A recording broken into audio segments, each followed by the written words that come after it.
Welcome to our Weather Impact Live. I'm meteorologist Mike Prangley. We've got Robert Speta in Jacksonville, Florida. I'm here in beautiful St. Pete, and I've got the handheld fan, Robert, on a day like today. How are you doing, buddy? Ooh, I want one of those. Okay. Yeah, that's the type of day you need it. It's hot. I don't know if you can see it over my head right here. I see it. That's the graphic of the day. Hot. It is nice big letters there. I see the hot, and I saw that's simple. Just we got the Jacksonville that's Beach what's going on. Yeah, I like the background. You got Jacksonville Beach in the background. So today, for family friends maybe heading to Michler's or Jack's Beach, can they at least find a little relief?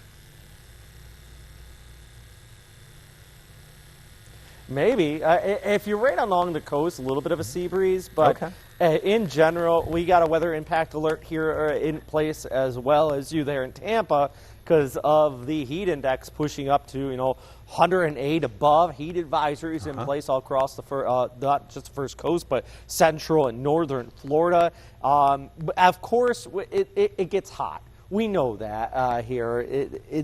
It's Florida. I've gotten the comments. I'm sure you have as well. People saying, it's hot. We know it's July, but today is taking it to the next level, and tomorrow for that matter. And plus, it's a weekend, so everybody's outside. But some of the warmest temperatures, at least in Jacksonville, we've had since last August, to kind of put it in perspective here, Mike. Yeah, good analysis. In fact, there's that heat advisory, and we're talking Brunswick, Georgia, down to Jacksonville, St. John's. I'm checking on, let's see, lots of friends and family down there. And then we got this going all the way through Tampa, all the way south into Manatee County. So much of the state is now under this heat advisory, so we'll call it the sizzle stay this weekend. This is for today and tomorrow. We've got a big dome of high pressure. In fact, what is different about this heat? I mean, we get hot. Well, as Robert was talking about, we don't get too many heat advisories. In fact, this may be the first one for many counties across Florida of the entire summer. So what we're talking about is this big ridge of high pressure just sprawling across the area, bringing a lot of sinking air, compressing it, it's heating it up, and we're getting above that threshold now where once you get to 107 or above, there's some big problems across the area. Okay, so once it's what we call going from Florida heat to dangerous heat. All right, and look at those temperatures. So Jacksonville, Florida, 97 degrees. Yeah, you see a 40% chance of a shower, but don't count on that. That's maybe a pick-a-lotta sprinkle. And then here in Tampa, we're talking about, finding our cool spots, even for a place known for the heat. And that 93, don't let that fool you, because we're going to feel like 108 to 112 in this shade. So, Robert, they say it's not the heat, it's the humidity. But my weather saying of the day is it's the heat and the humidity. And look at that double-headed monster, that big ridge, that heat dome, so to speak. Pretty impressive. Yeah, what I like to say is big bubble, no trouble, because you get these high pressure areas that suppress cloud cover. And if, of course, in the summer in Florida, our main kind of controlling factor for temperature is not fronts. We don't really get a lot of cold fronts. We don't get warm fronts. Those are more of a winter phenomena. It is cloud cover. And if you have dual high pressures on both the west and the east coast, that it's going to suppress. It's going to basically, it's not going to limit all the clouds, but those big, developing, widespread clouds, it really is going to knock that down outside of your localized sea breeze stuff. So with that said, less cloud cover equals more sunshine equals hotter temperatures. Doesn't really take a full-on meteorological scientist to put that one together. And this weekend, there is all of these factors coming together for just as exceptionally warm temperatures. And we say less moisture, which is the truth, in the mid to upper levels, but we still have the humidity down towards the surface. So it is that just kind of double whammy factor here across the state of Florida that's going to be making things just hot. And I think that's the best way. Just hot. It's one of those days where you go outside, Mike, and you go, oh. It just hits you, like a brick. But hey, it's so hot and humid, though, that we do have even overnight temperatures that really aren't falling much below 80 if you're lucky. So that's another reason why in this type of heat, these fans, we started with this handheld fan. This is not going to do it. We need to seek air conditioning. We got to check on the little people, the elderly, the pets. We got to make sure they have plenty of water. We have got to take it seriously because look at Jacksonville's low. We've got Sunday morning near 80 degrees, and that's officially at the airport. We know that most folks don't live at the airport on the north side. You go down to Mandarin, you go to Julington Creek, you go to St. John's. Oh, we're talking about 80 degrees at Creekside High School. So we're talking about temperatures. Yeah, even though we get hot in Florida, this is taking it a little bit to the next level. In fact, here's Sunday afternoon. Once again, Jacksonville pushing in the mid to upper 90s. Here in Tampa, a sizzling high in the low to mid 90s and showing a 50% chance of a shower. But again, with those two big ridges, the double whammy, high pressure and control, really tough to squeeze out much rain. Here's about 3 o'clock. Yeah, along areas of the Courtney Campbell Causeway, trying to squeeze out a quick shower. And then you go along I-4. I know a lot of folks like going to the theme parks this time of year. Orlando, don't cancel your plans because of that shower we're showing you. We're talking about less than a half-hour shower. Then we head up toward I-95, Palm Coast, St. Augustine Beach. I see Crescent Beach in there. Again, these are just few and far between.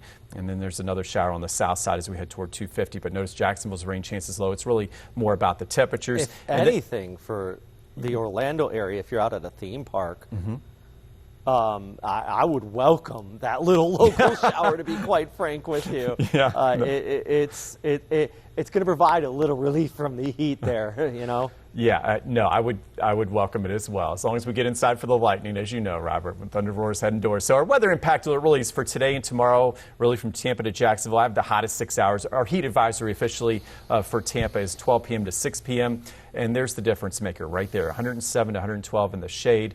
Seek air conditioning, check on the people and pets. So let's talk more about heat safety, and we got Troy, our wonderful director. He's going to call up a little heat graphic. And Robert, you've been talking about this a lot. We have as well, heat exhaustion versus heat stroke. Ooh. This is certainly heat exhaustion and heat stroke weather if you don't take it easy. Dizziness, thirst, heavy sweating, and nausea. And we both have had, we've had a few symptoms. I'm out there running very quickly. I'm running a little too fast through Veterans Park. It was just a beautiful morning on Thursday, and I was just going through the park by the pickleball courts, and I thought I was doing well, and then it really started to hit me later in the morning, and I said, why am I feeling this way? Well, I didn't hydrate enough, and also I pushed myself too much, treating it like it was more like a 70-degree morning with lower dew points, but those dew points and humidity really took its toll on me, and if you're not hydrating well before going out on that run like I did not do, it will catch up to you in a hurry, and then you have to worry about things like heat exhaustion. And for folks that really don't have that cool spot to get to,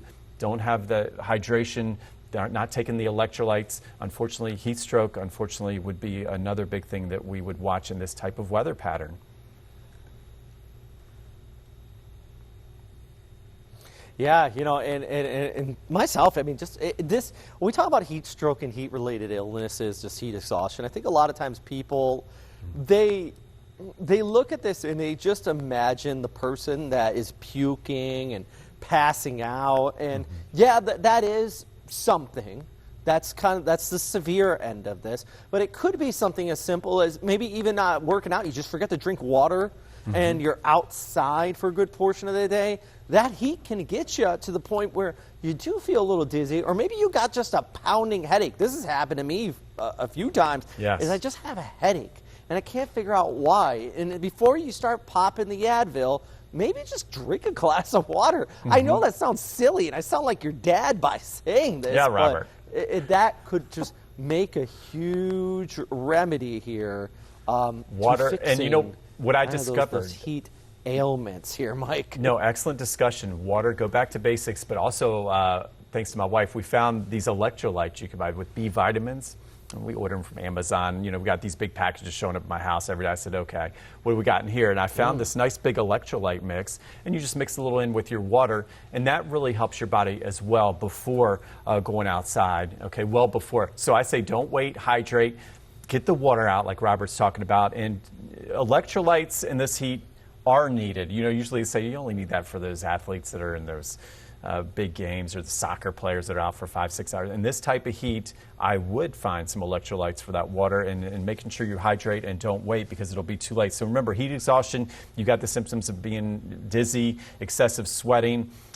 cool, pale, clammy skin, nausea. Yes, I've felt these symptoms. Muscle cramps for sure.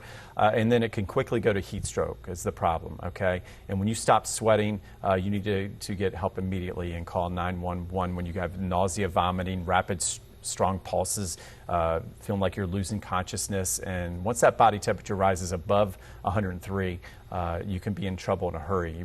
Your organs can start to shut down. So this is why we're here, making sure folks take the heat safely today, because even though we're in Florida today, nature's taking it to the next level. So we got a few safety tips on here. Robert, I know tonight we've got the Rays game. A lot of folks heading to Steinbrenner Field outside. That's one of our big events. How about in Jacksonville? What do you got going on out there? I do believe we got a jumbo shrimp game, big blood donation going on downtown Jax here today. And plus we got a couple little other small festivals around the First Coast. But I think the big thing today is just people heading out to the beach. I was checking out our live camera at Jax Beach here a few minutes ago, and there's already a lot of people out there in this heat. And it's just one of those days where, especially if you're out on the sand, it really can sneak up on you pretty quick. And on top of that, the beach, and same deal there in Tampa. You get a lot of those coastal areas. You know what's always right next to the beach? Well, yeah. The bars.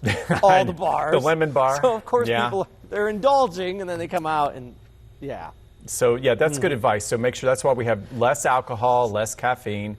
I know, more water, and that really goes a long way to protecting yourself. So getting back common sense, but if you're going to go to the beach, what I do with my family, we try to go in the morning on hot days like today. So still get your beach time in, but really you want to limit that outdoor time, even at the beach. That sun's beating down on you. Not much of a sea breeze at Michler's today, even not much of a sea breeze at Clearwater Beach. And Robert, the difference between our sea breezes here on the Gulf Coast versus the Atlantic Coast, the water is so hot. It's just a hot, you have to experience. So you get these hot breezes off the water, which I had not been used to.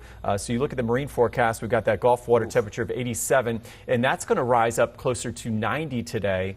It looks like today and tomorrow with this mini heat wave we're experiencing. Then you got that UV index, which is 11 in extreme. We've got a lot working against us and many reasons why we want to limit our time outdoors, even though we've got such beautiful places to see from Tampa to Jacksonville and such beautiful beaches. We want you to be safe. That's the main thing. And at least we got a little good fishing weather. Make sure you have the little canopy over you, reeling in some of those yellowtail snappers apparently are biting really well here. I'm not sure what's biting over, and we'll have to ask Captain Alvarez what's going on the Jacksonville side. Under this high pressure ridge, at least the waters, especially over the Gulf, are going to be flat out there, right? Yes, exactly. So good fishing. And if you're looking for beach forecasts, Robert was talking about, some of the beaches, Jax Beach, and things heating up. Here we got 89, 90 degrees. That'll be about our high temperature here. But see, we've got more of an onshore flow on this side of the state. So this is one of the days where, and I'll get these questions, so how can you be cooler in the Tampa area than Jacksonville? Well, a lot of times in Florida, you look at that wind direction and it's coming off the water, whereas I think even Michler's, if we're forecasting there, Robert, did you do these wonderful microcasts? Did you keep the temperatures at the beach there a little warmer as well? I mean, not quite as warm as the inland areas, but pretty hot, even on the sand there. Yeah, it's usually especially the morning low is usually warmer right there along our coastal areas. Yes. For example, the morning low with the heat index, because the humidity along the coast at St. Simon's Island, it's in southeast Georgia, here this morning was around 94 degrees. I mean, that's just a sauna. You skip the gym, sit outside there. That's rough. And you know what? We look at some of these heat advisories and why they're issued as well. It has a cumulative effect on us. So a lot of times in Tampa to Jacksonville, we'll have we'll feel like 100 a lot of times during the summertime. That's not unusual. But what's unusual is when you're seeing a heat index, we hit 100 degrees, Robert, here at 10 a.m. in Tampa, and we're keeping it at 100 all the way through 8 p.m. So think about that for a second. I mean, that's 10 hours of extreme heat and what we call dangerous heat. And even this evening, we're still going to be in the mid to upper 90s.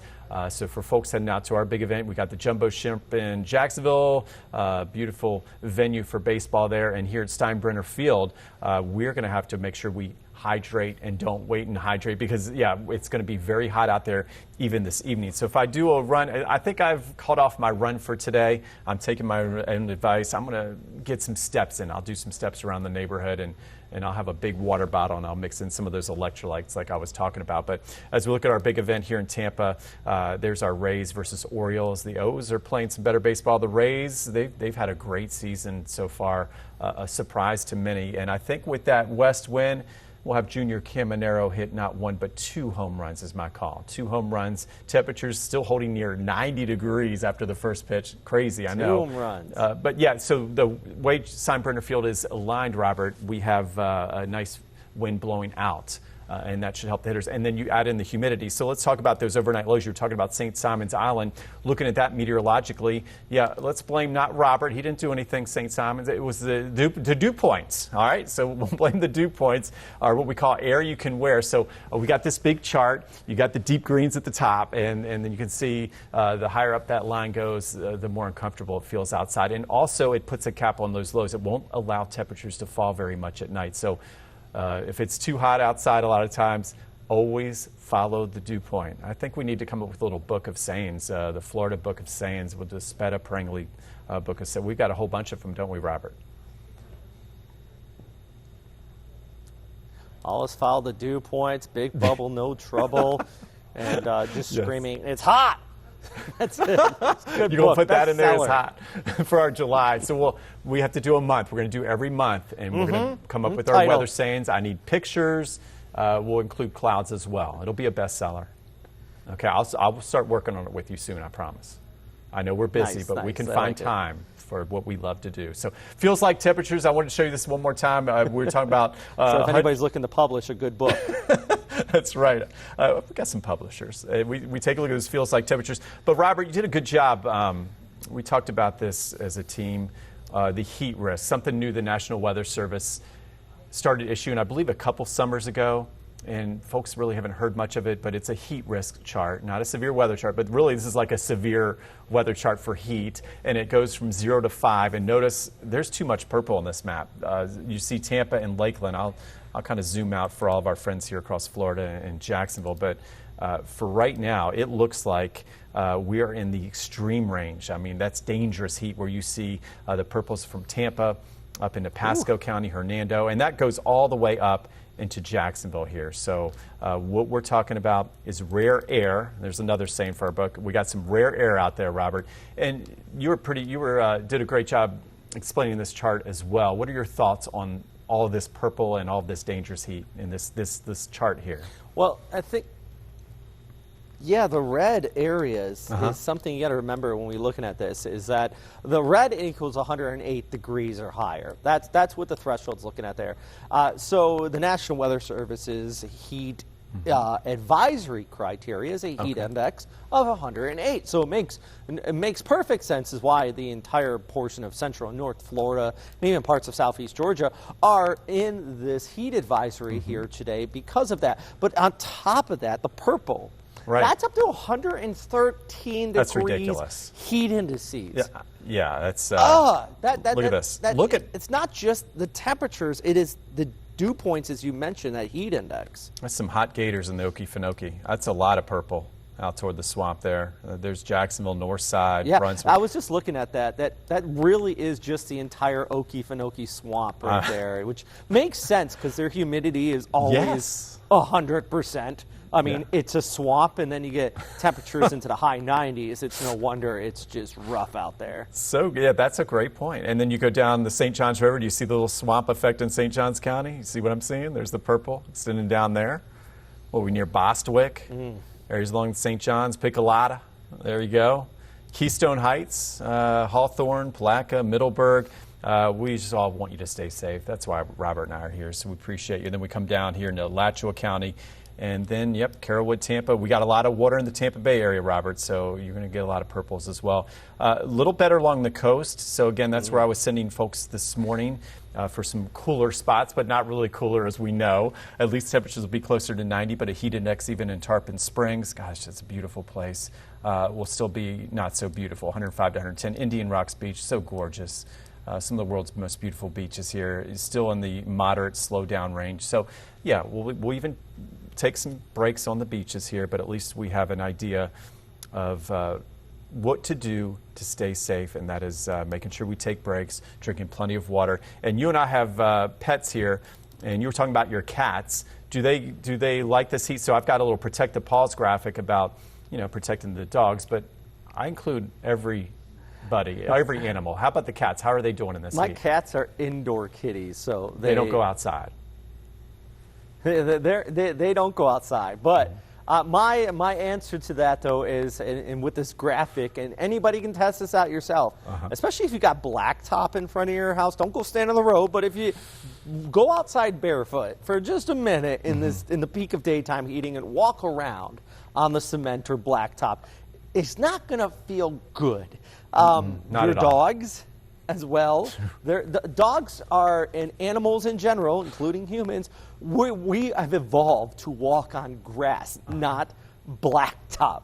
So their feet are not designed for that. You know what really drives me nuts? I'm going to get on a little soapbox here. This drives me nuts is I see people walking through the park with their dog, and they're walking on like a bike path instead of just the manicured grass right next to it. And it's like, bro, come on, man.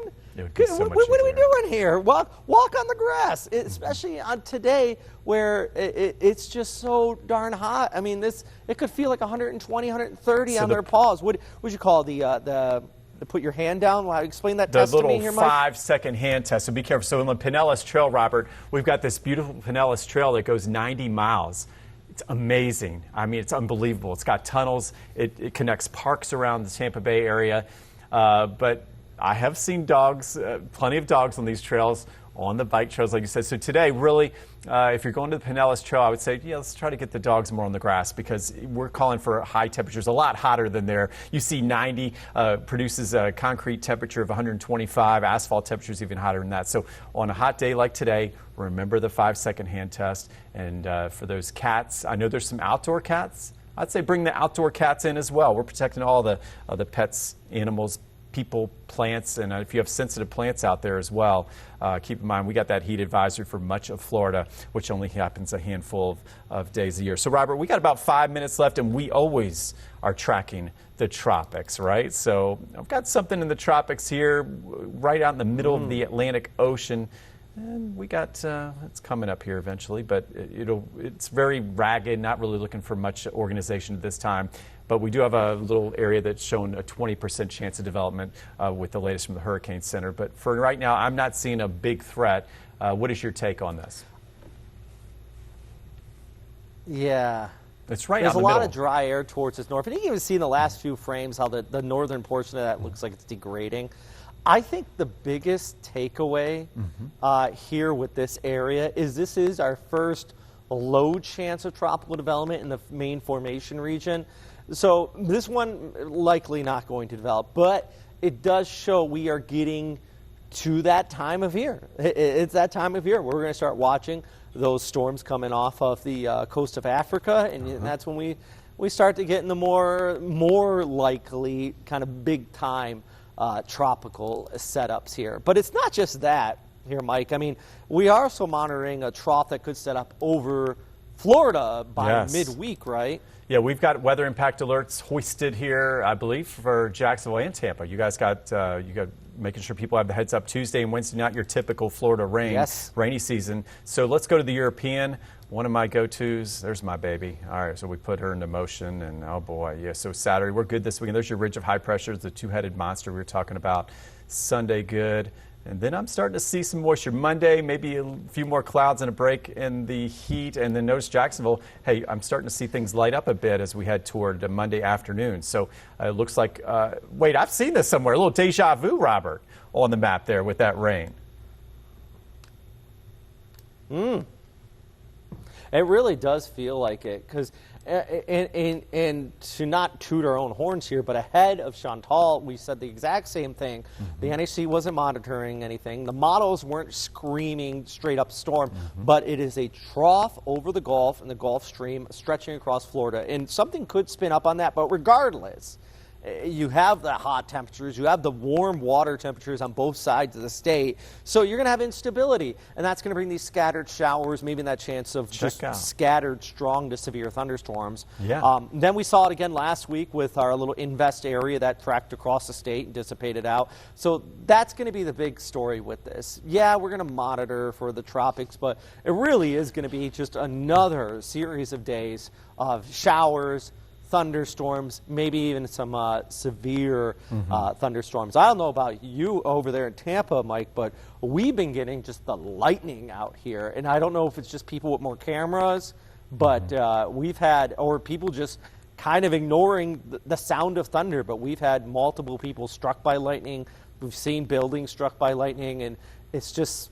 Yeah, make sure it's silly when we say it, and I know we say it all the time. Thunder roars, head indoors, right? You got to, well ahead of when it starts raining. So when the thunder roars, head indoors before it starts raining. I had the last line because folks think, well, it's not raining yet, and you see all the heavy rain. And we've had a lot of issues with lightning. In fact, we had some lightning striking homes here, some trees. We had fires that had to be put up due to lightning strikes in Tampa. So a lot of lightning again in the forecast this week, and you can see there's the maps Monday. This is really the rainfall all the way through July 28th. Boy, time is flying. We're already getting toward the end of the month. So Jacksonville in that 2 to 4 inch band plus. But keep in mind, we will see pockets, local pockets of much more than that, like we saw in Tampa. We've seen that with the last two events over the last couple of weeks, where most of us averaged about 2, 3, 4 inches. And then you get these spots like northern Pinellas County with 10, 11, 12 inches. So the flood threat will be there. We look at our weather impact alert. We know we have them up for the weekend for Jacksonville and Tampa for the heat, both today and tomorrow. And then by Tuesday, Wednesday, may even extend that into Thursday, we do have that weather impact alert kicking in, not for the heat, but for the heavy rain and the flood threat, the excessive rain. Just rain, we get rain in Florida like we say we get heat. Well, this is nature taking rain to the next level. And of course, we'll keep you updated on that. So we really appreciate everybody joining us here, keeping you safe in this heat advisory. Robert Speta, great job as always. And as we take a look at that heat advisory, it looks like probably going to be hoisted again tomorrow as well. All right. Well, thank you very much, Mike, for having me here. And we'll be back here again tomorrow as well. So thanks for watching our collab here with Tampa and Jacksonville we'll see you across the state of Florida. Yep. We'll see you again tomorrow.